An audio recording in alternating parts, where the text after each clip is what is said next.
Hi there guys, I'm Nikhil from Grady Tech, and in this video I'll be unboxing the Moto G9 and I'll also be doing a hands-on review. So guys, here's the box. Now before we get started, here's some basic information. Motorola is launching this phone in India only in one variant. It's priced at 11,500 rupees for 4GB of RAM and 64GB of storage. It's available in two colors, forest green and sapphire blue, and we have the blue color with us right now. By the way, this phone is available online exclusively on Flipkart. So with that out of the way, let's get on with the unboxing. So this is the overall box packaging. It looks pretty similar to previous Motorola phones. And on the back side, we have a quick preview of how the phone looks. And they are bragging about their 48 megapixel triple camera setup with night vision. And this phone also packs that massive 5000 mAh battery. By the way, on the back, it shows that this phone is available in three colors, including black. Now, let's get on with the unboxing.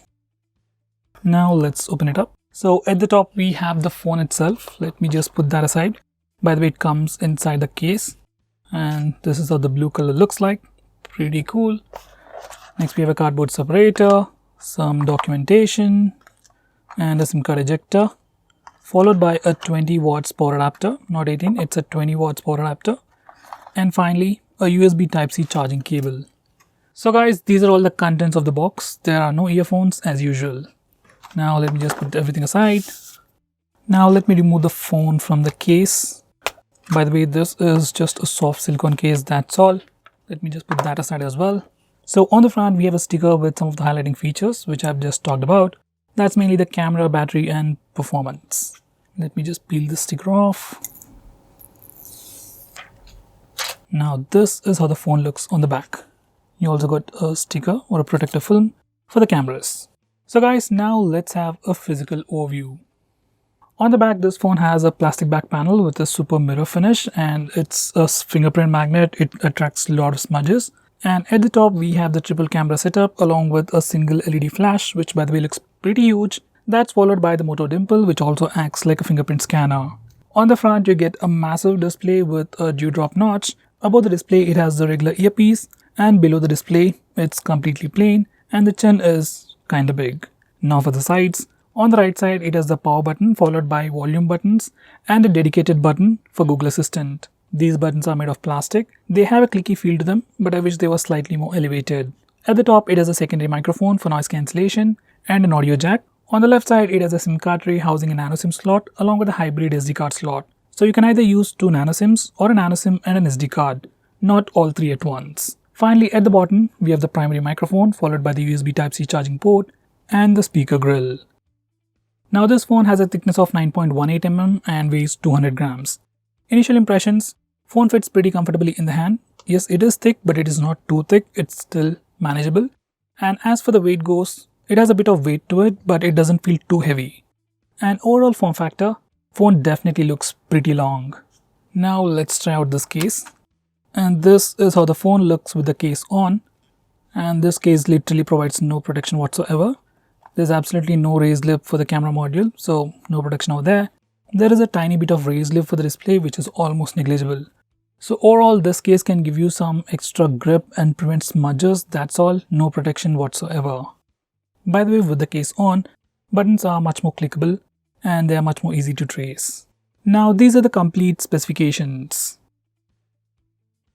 On the rear, this phone has a triple camera setup with a 48 megapixel primary camera with f1.7 aperture, followed by a 2 megapixel camera for taking portrait shots and a 2 megapixel macro camera with f2.4 aperture.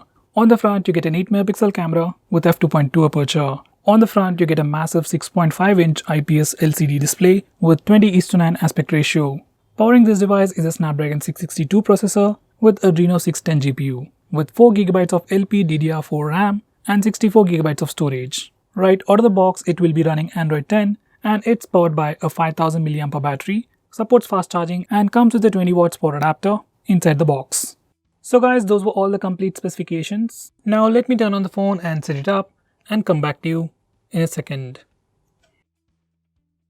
So guys, this is how the phone looks once we turn it on and set it up. This is our default launcher and these are all the apps that come pre-installed. There's absolutely no bloatware. Well, there is a bit, but pretty small amount and you can uninstall them if you want. Now let's check out the storage section. So out of that 64GB of space, we get about 49.10 gigabytes of space for our user apps and user data. Now let's check about page. So this phone is running Android 10 right out of the box with July 1st security patch, which is pretty good. Now let's go back to the home. Now let's check out the camera interface. So guys, this is the camera interface for the rear camera. It looks pretty similar to all other Motorola phones. And on the right side, we have the regular video recording mode, and you also have stabilization. You can turn it off and turn it on. On the left side, we have all the extra modes. That's mainly portrait mode, macro mode, a dedicated night mode, and extra features. Now let's check the camera interface for the front camera. So this is how the front camera looks like. Initial impressions, it looks pretty good. On the right side, we have the regular video recording, and if you go to the leftmost side, we have all these extra modes for the front camera. Now these are some sample shots.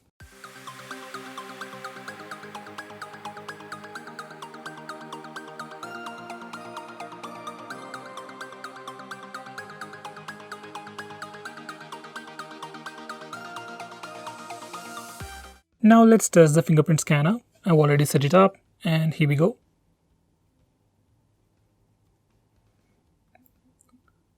Fingerprint scanner is pretty fast, definitely usable. Every time we use the fingerprint scanner, we also get a slight haptic feedback, but that's very subtle, very small. A bit more stronger would have been great. Now let's test the face unlock feature. And face unlock works pretty fast. And once again, every time face unlock works, we also get a slight haptic feedback. Once again, I wish it was slightly more stronger. It feels too weak. So that was face unlock in good lighting conditions. Now let's test it in low lighting conditions. And it works pretty well even in low lighting conditions. Yes, it works. So guys, that was face unlock. It's not super fast, but it works, and it even works in low lighting conditions. Now let's test the speaker loudness.